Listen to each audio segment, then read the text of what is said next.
Hello and welcome to ProtoMet Reviews. Now, I know it's Halloween, but I want to take a break from all the spooky stuff and talk about a fun game. So put your reading glasses on, because today we're going to take a look at Team Salvato's Doki Doki Literature Club. Are reading glasses even still a thing? Doki Doki Literature Club, or DDLC, is a visual novel dating simulator in which you play the role of a male high school student who's been invited by your childhood friend, the peppy and cheerful Sayori, to visit her literature club at school. There you meet the other members: Natsuki, a feisty but well-meaning first-year student, Yuri, a shy girl who loves to read, and Monika, the club's president.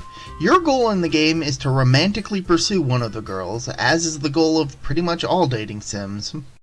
DDLC is a well-written game, with characters that feel pretty fleshed out. Don't be surprised if you find yourself feeling more than a little attracted to these girls, though that is kind of the point. The characters also have fun interactions with each other every so often that are enjoyable to watch. These help you to get a feel for who these girls are. Being a visual novel, the game has little actual gameplay, focusing more on the story that unfolds.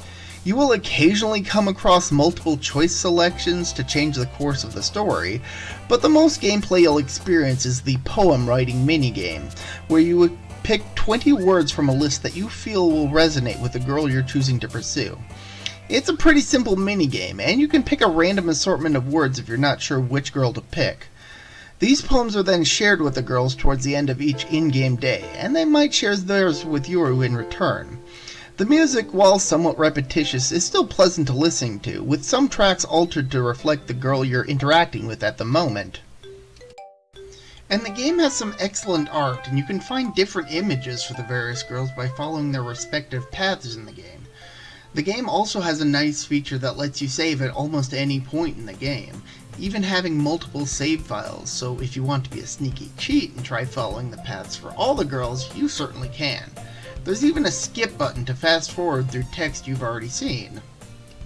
And these are all strong points that work in the game's favor to make it a very entertaining experience. But they're not actually the reason why I enjoy this game. From here on out, we'll be entering spoiler territory, so if you're interested in trying the game that everyone was talking about last year, spoiler-free, go download it. It is free after all. Go now. Now that all the people who want to avoid spoilers have left, let's get into the interesting bits. As you progress through the game, you'll notice that Sayori begins to grow more distant, even if you're on her path. This leads to a scene in the game where she reveals to you that she suffers from depression. The conversation is incredibly frank and sincere, with her going into detail about how it affects her everyday life. She reveals that you have to wake her up most mornings because she lacks the motivation to get out of bed herself, and that she sometimes feels like she's being hit in the head with a baseball bat. It's an immensely powerful scene, and I can't help but feel closer to her as a character after learning what she goes through on a daily basis. But there's more to this reveal. Remember that warning that I had at the beginning of this video? That wasn't a joke. That's actually from when you boot up the game for the first time, with a similar message showing up every time you start the game. And it's there for a reason. So, if you're easily disturbed or might be suffering from anxiety issues, you might want to stop watching this video right now. With that having been said, here we go. One morning, Monika will point out that you didn't come to school with Sayori, something that you've often done previously. She'll ask you to go get her since it's the day of the school festival, and then this happens.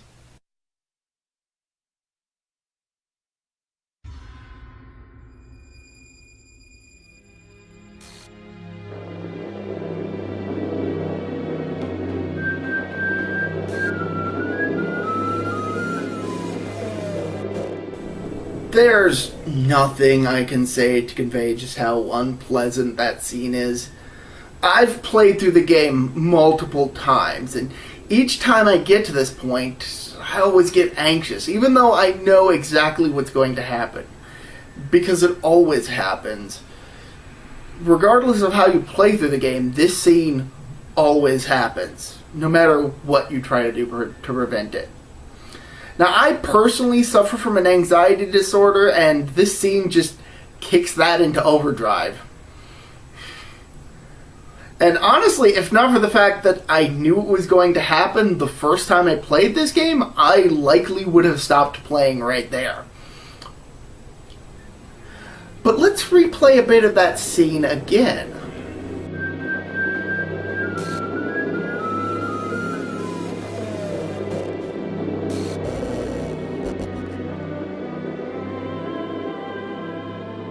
Did anyone else notice that error message? This is when the game gets really juicy. The game will kick you back to the title screen, but something is very off. Sayori's character image has been replaced with a jumbled mess of pieces of the other girls. Also, if you were thinking about going back to a previous save file in the vain hope of preventing Sayori's death, you'll find that reloading a file gives you an error message and forces you to start a new file. Things will proceed as normal until Sayori shows up. Or rather, when the game thinks that Sayori shows up. After a little bit of this, the game will then restart, and a new modified version of the opening scene plays out, with any references to Sayori completely removed. And it only gets stranger from here. I'm not going to spoil every detail of this incredibly fascinating and creepy game, but as you progress through this new playthrough, you'll likely find things are much more creepy, whether the game is in your face about it, or is very subtle about it. And you'll probably begin to piece together what's really going on behind the scenes. Even character interactions have changed drastically from before. And what's more, there are certain parts of this game that you just might never find because of how they're randomly inserted into the game, which makes each playthrough a unique experience. In case you haven't been able to figure it out by now, this isn't a dating simulator. It's a psychological horror game. And that's what I love about this game. It goes to great lengths to build up its characters and then just shatters it all on the floor. You may think you're playing the game, but the game has in fact been playing you this entire time. But what really forced me to pay attention to this game and try it out is its alternate reality game element that many players would likely never know about. Instead of my usual end card suggesting other videos of mine, I'll instead include links to the two-part game theory episodes covering the ARG element, as those videos are what drew my attention to the game instead of simply dismissing it as yet another dating simulator. Give this game a try, if you dare, and have a safe and happy Halloween. As for me, I think I'm gonna sit back and enjoy some poetry.